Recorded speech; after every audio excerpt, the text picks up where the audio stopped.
sorprende casi no tienen la capacidad nuestros equipos. Entonces no se va a hacer. Se los dije al inicio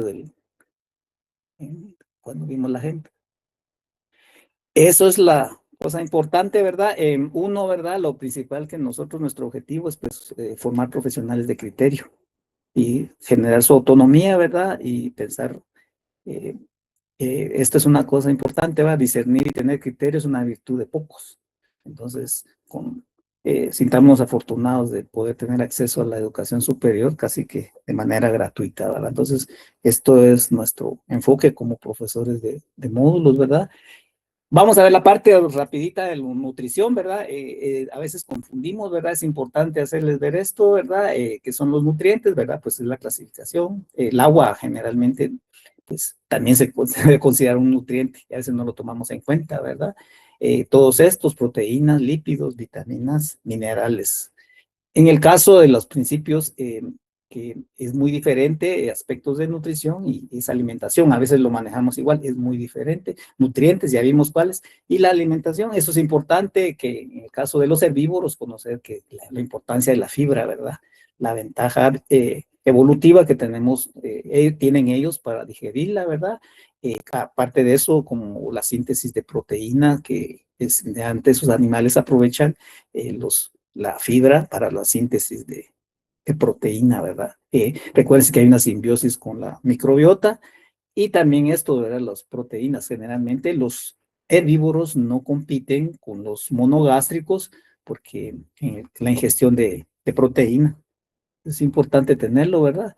Es importante en el caso de las herbívoros conocer cómo son, ¿verdad? Existen carbohidratos, ¿verdad? Que son los de almacenamiento, la glucosa, fructosa, sacarosa, ¿verdad? Que son estos. Carbohidratos de almacenamiento, almidón, fructos sanos, ¿verdad? También hidratos de carbono que son estructurales. Los anteriores son no estructurales, ¿verdad? Y es esto, ¿verdad? Donde está la pectina. La pectina es un carbohidrato estructural muy especial. Pero en el caso de los herbívoros es esto, la celulosa. La celulosa es la que pueden ellos a través de las bacterias digerirla y sintetizar proteína, ¿verdad?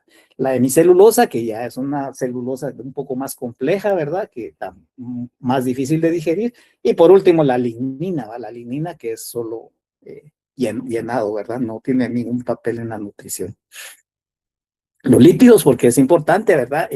Vamos a ver en algunos casos que se utiliza, por ejemplo, suplementos que son lípidos, pero siempre tiene cierta cantidad que se puede hacer, ¿verdad? Puede ingerir un rumiante. Tiene sus desventajas. Vamos a ver más adelante el exceso de grasa.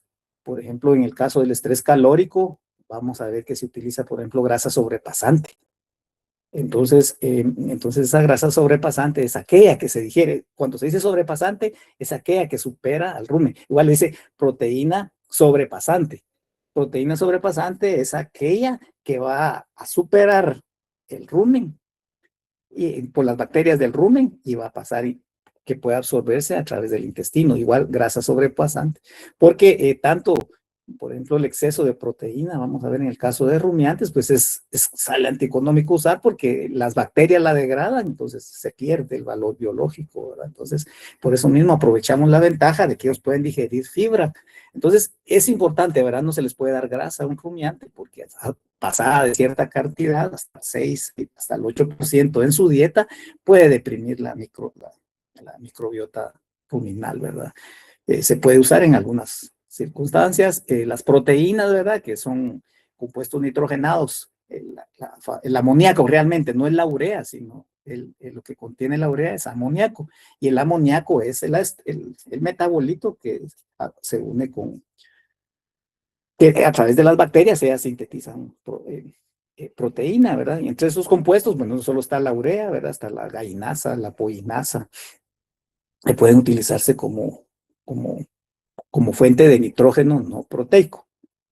Y esto es la proteína bacteriana, pues recuérdense que una de las ventajas evolutivas ha sido que la microbiota, pues vive allí en el rumen, trabaja y cuando se muere, entonces pasa al intestino y ahí sirve los aminoácidos que son esenciales, el animal los utiliza para sintetizar su propia proteína, ¿verdad? Es la ventaja que tiene, la ventaja evolutiva que contiene. Entonces, eso es una que tenemos que aprovechar, ¿verdad?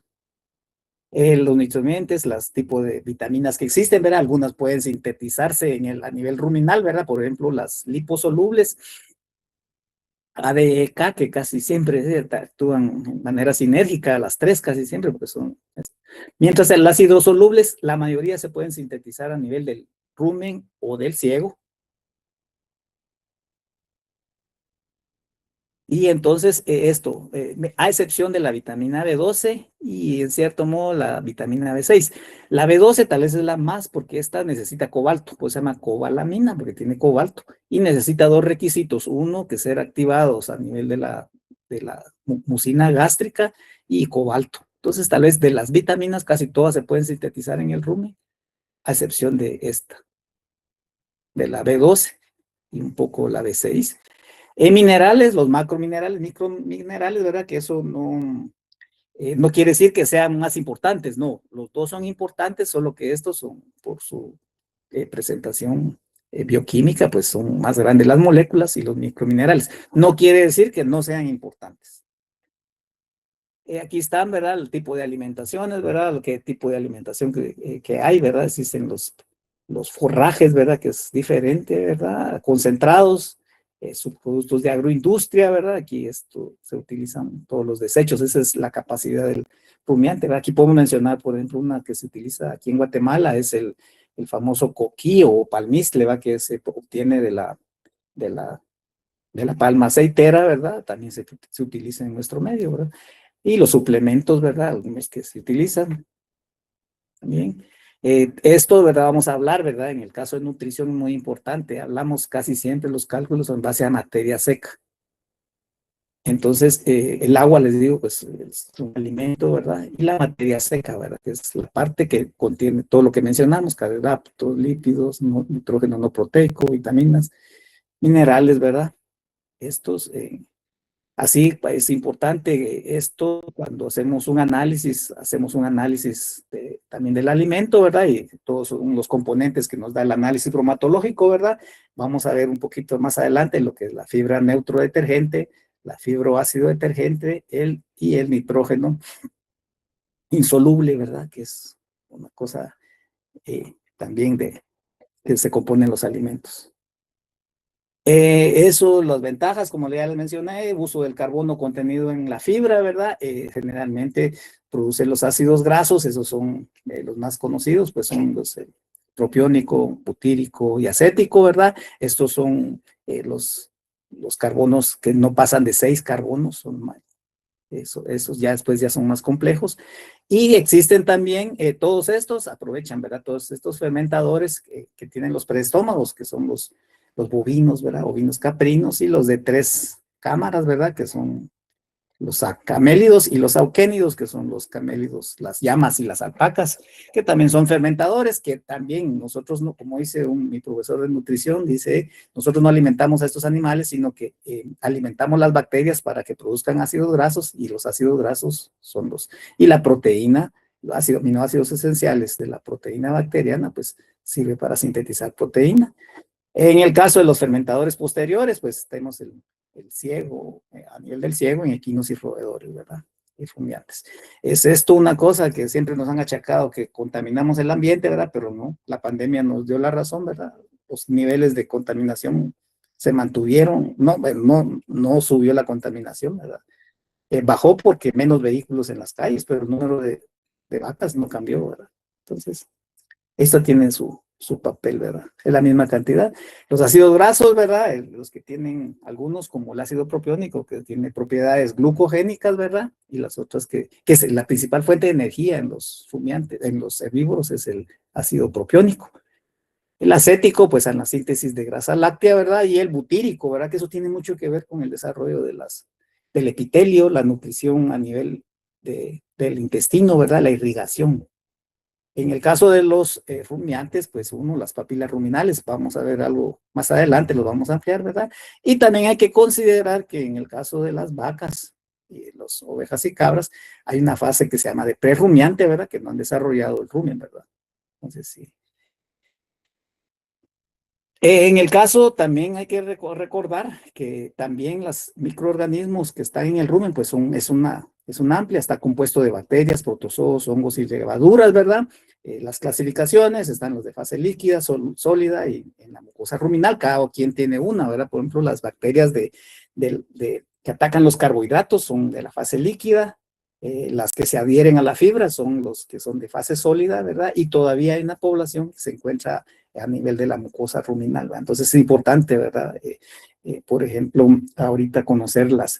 ¿Por qué razón viene conocer? Porque cuando uno trabaja con estos animales, como les dije, alimenta las bacterias, entonces necesitan adaptaciones. No es así como en el caso de los monogástricos, que le puede hacer un cambio un poco más rápido de la comida. No, en estos tiene que adaptar a las bacterias a que consuman esto, ¿verdad? De hecho, entonces todos estos grupos están a nivel ruminal, que las que digieren la nitrógeno, no, el nitrógeno, las de la grasa, las de la fibra, por eso tienen mucho que ver todos estos. Entonces nosotros tenemos lograr la sincronía del tipo de bacteria con lo que le estamos dando, ¿verdad? Es parte de nutrición y se los menciono porque mucha de esto del manejo es prevención de los problemas digestivos, es nutrición. Entonces es esto, ¿verdad? Aquí están algo que vieron en bioquímica, ¿verdad? Cómo se transforman, ¿verdad? A través de cuál se forman los ácidos grasos volátiles, ¿verdad? Es esto una cosa importante, ¿verdad? En el caso en la boca, la saliva, la amilasa salival, pues tiene también que ver con la digestión. Esta es la parte más importante, ¿verdad? Que eso es el éxito en la nutrición, en la sincronía entre dar. Si ustedes quieren sintetizar proteína, tienen que tener una fuente de energía, una fuente de nitrógeno no proteico y fibra. Entonces ustedes tienen que tener estos tres elementos para poder sintetizar proteína. Hay gente que piensa que va a sustituir, que con que le voy a dar más gallinaza, pues va a ser, no, es mentira. Hay un tope, tiene un nivel. O voy a dar tanta grasa, no, cuando se da mucha grasa, se sacrifican mucho los protozoarios. Y los protozoarios son bien importantes porque son los que tienen que digerir la fibra. Ahorita hay estudios ahorita para que ya no produzcan tanto metano las vacas, pues están favoreciendo el crecimiento de protozoos, ¿verdad? Todos tienen su función, ¿no? En nutrición tal vez lo han de haber visto, pero sí tiene que ver esto, el manejo de las poblaciones. Ya a partir de lo maso, pues es una cosa, el retículo es bien importante, ¿verdad? Hay enfermedades como la RPT, y de ahí también la vamos a mencionar también. Y a partir del abomaso, pues ya son monogástricos. Aquí ya no es tanto la bacteria proteína, sino los aminoácidos esenciales de las bacterias, que son péptidos, y ahí se sintetizan aminoácidos, y esos son los que sintetizan la proteína en los herbívoros, ¿verdad? Y ahí a partir de eso sí. Pero antes de aquí es lo que nosotros tenemos que absorber. Aquí está, ¿verdad? Hay proteína, ¿verdad? Degradable y no degradable, ¿verdad? Como les digo, tratamos de dar eh, proteína que sea no degradable, ¿verdad? Para que pueda sobrepasar las bacterias. Si no se pierde la proteína, le pueden dar el mejor alimento proteico, pero a nivel ruminal se va a degradar y se pierde. Y eso es, en términos de producción, es eh, pérdida económica, ¿verdad? La proteína es lo más caro de los concentrados. Otra cosa importante del caso de los rumiantes es la presencia de la gotera, ¿verdad? Que no le ponemos mucha atención, pero hay enfermedades que sí, ¿verdad? Es una estructura de pliegues musculares, ¿verdad? Que conecta directamente de la boca hacia el abomazo. Es muy importante, ¿verdad? Los factores que hacen que se desarrolle, pues es la succión, la proteína de la leche, no proteína vegetal. Hay errores en que se alimentan con concentrados con proteína de origen vegetal y no tiene que ser proteína de leche. Y también el reflejo de sensión, los sensores en la boca, pues es lo que el mamón, por ejemplo, la presencia o la teta de la vaca o de la cabra o oveja. Entonces eso estimula la formación del surco y con eso se va. Entonces, sí, vamos a ver, porque tenemos algunos trastornos. Y la quimosina o renina, ¿verdad? Que es que es la relacionada con la pepsina, que es la que se encarga de... Esto de la formación es bien importante en el caso de los terneros, saber cómo, porque se forma ese cuajo, ¿verdad? Ese cuajo lo que hace es un mecanismo de liberación, ese cuajo se libera lentamente, entonces es como... Por eso los rumiantes, por ejemplo, si se saben por su etología, ¿verdad? Ellos lo que hacen, primero comen, se van a descansar y de ahí empieza el proceso de la rumia. En el caso de los terneros, igual, ellos maman y les dan una sensación de llenura y ahí se va liberando, ¿verdad? Es un mecanismo fisiológico, ¿verdad? Entonces, tengámoslo en cuenta, ¿verdad? Doctor. Uno importante, vamos a parar, ¿verdad? Sí, Sí. aquí vamos. Bueno, vamos a hacer un descanso de, ¿cuántos? ¿10 o 15 minutos?